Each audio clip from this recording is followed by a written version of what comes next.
Hi students, good morning. This is Ashok Lohani. Welcome you again with the new chapter of water resources, chapter 3.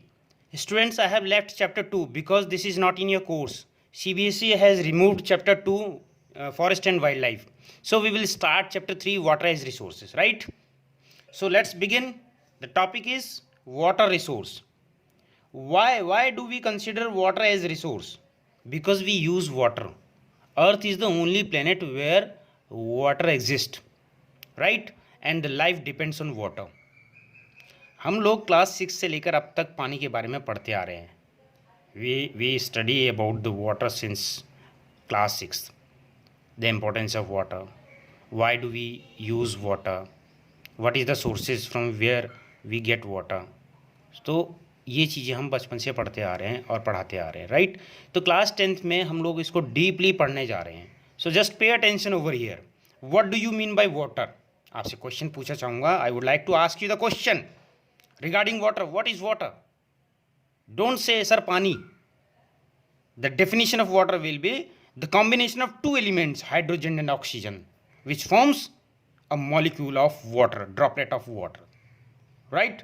So water is the combination of two elements, that is hydrogen and oxygen.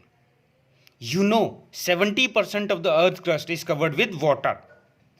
3/4, 70% means 3/4 of the earth's surface is covered with water. But only a small proportion of it accounts for fresh water that can be put to use. This fresh water is mainly obtained from surface runoff, नदियों के रूप में surface runoff. Surface runoff मतलब जो बारिश जब पड़ती है तो नदियाँ बहती हैं, ग्लेशियर से पानी पिघल के बहता है रिवर के रूप में, उसे बोलते हैं सरफेस रन ऑफ.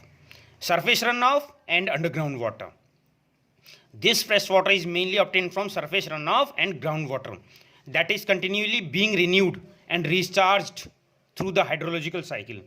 ये रिन्यू होता रहता है और रिचार्ज होता रहता है हाइड्रोलॉजिकल साइकिल के थ्रू. हाइड्रोलॉजिकल साइकिल क्या होता है? वो साइकिल जहाँ से पानी क्रिएट होता है, पानी बनता है. समुद्र, सागर जहाँ ऑलरेडी पानी है, सनरेज पड़ती है, एवापरेट होता है, भाप बन के ऊपर बादल बन जाते हैं, फिर ये कंडेंस होता है. कंडेंसेशन प्रोसेस के बाद ये कूल डाउन होके in the form of rain ये बरसता है, नदियाँ बहनी शुरू हो जाती हैं. तो this river, this surface run and underground water is used as fresh water.